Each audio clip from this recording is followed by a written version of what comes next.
Hey, sports card fans, it's John, Wade Boggs fan. Hope you're all doing well.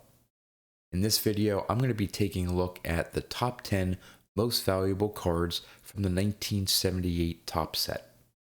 Now, if you've seen my two previous videos where I took a look at the top 10 most valuable cards from the 1980 and 1979 sets, you know the methodology I used to rank the cards in the top 10.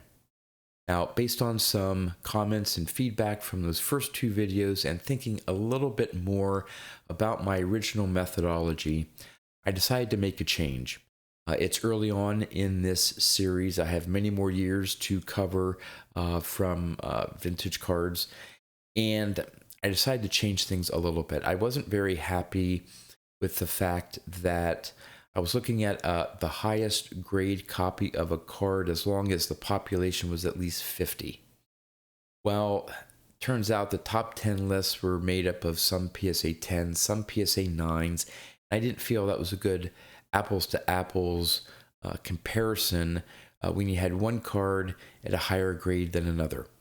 As we all know, if you collect vintage cards, graded vintage cards, it all comes down to the grade and the population, the number of cards that have been graded at that particular grade could make a huge difference in the price of a card. So what I decided to do moving forward is to take a look at one grade above the collector grade for that particular year. So cards from the 1970s, a collector grade would be a PSA 7. So I'm going to take a look at the prices of the 1970s cards moving forward in a PSA 8. Cards from the 1960s would be at a PSA 7 price. So hopefully this will even things out and give you a general sense of which particular players in a certain year rank higher than others. Now, in addition to just ranking and showing the average VCP price in a PSA 8, I'm also going to show what the price is in a PSA 9 and a PSA 10, as well as the population counts of those particular grades. And you'll see when we get to the final three in the top 10, how the grade and population would affect where those three cards rank in the top 10. So hopefully you'll enjoy this new method. And so let's get right to the top 10 most valuable cards from the 1978 top set. Starting off at number 10, we have the Brooks Robinson 77 Record Breaker, most consecutive seasons with one club. In a PSA 8, there's 254 copies, and the VCP average price is $37. Now, in a PSA 9, there are 181 graded copies, and the average VCP price is $76. There are 15 PSA 10s, and they go for about $810. At number 9, we have the George Brett. There are about 1,000 PSA 8s that have been graded with an average price of $39. In a PSA 9, there were only 213 copies. Now the price jumps up to $523. There are only 10 PSA 10s, and they currently go for $12,600. At number 8, we have the Rod Carew. Now, there are 397 copies in a PSA 8, and they go for about $40. There are 148 PSA 9s. They go for $389, and there are only 6 PSA 10s, and they go for $2,691.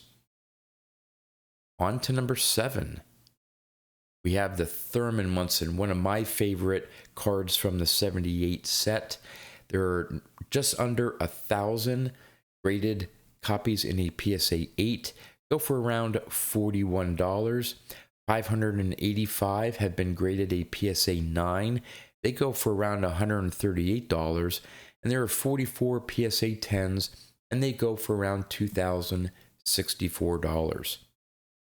At number 6, we have the Lou Whitaker rookie card. Now, there are about 1,070 copies in a PSA 8, and they go for around $44. There are 517 PSA 9s, and they go for around $171. When you jump up to a PSA 10, there are 57 copies, and they go for about $1,761. All right, at number 5, we have the Dave Parker. Now, for PSA 8 copies, there are only 184, so fairly low population for a PSA 8. They go for around $47. There are 88 PSA 9s. They go for around $240. And when you get to a PSA 10, there are only 11 graded at that level. They've been selling for around $3,600. At number 4, we have the Reggie Jackson, another one of my favorite 78 Topps cards. There are 925 copies graded a PSA 8, and they go for around $61. There are 346 PSA 9s. They go for around $289. And in a PSA 10, there are 21 copies. They sell for around $7,667. All right, on to the top 3. Now, here's where it gets interesting between the different grades between a PSA 8, 9, and 10.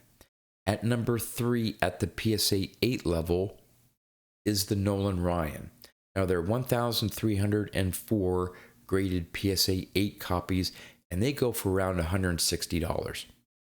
In a PSA 9, there are 130, and they go for $2,705.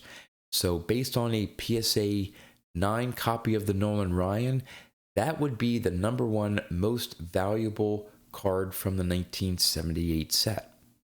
In a PSA 10, there are only 3 graded copies, and those 3 have sold for around, or at least the latest one, $14,899, which would rank it in terms of the PSA 10 grade, the 3rd highest from the 1978 Topps set.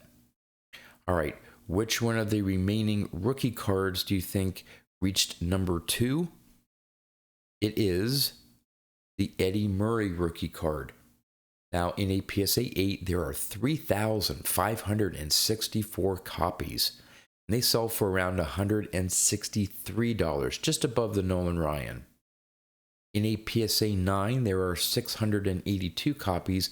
They sell for around $970, which would rank the Eddie Murray the 3rd most valuable card from the 78 set in a PSA 9 grade.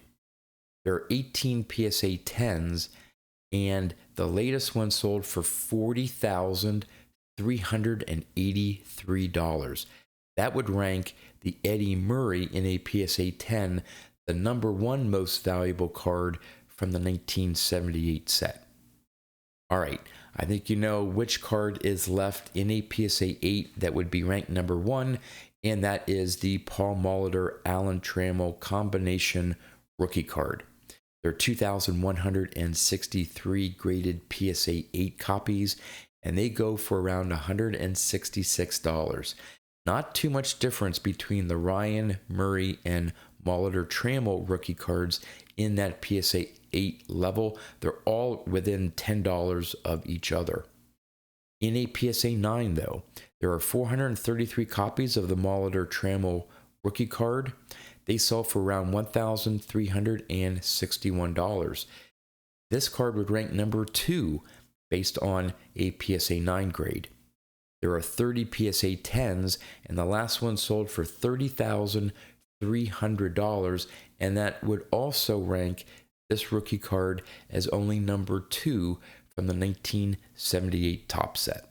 So there you go, the top 10 most valuable cards from the 1978 Topps set.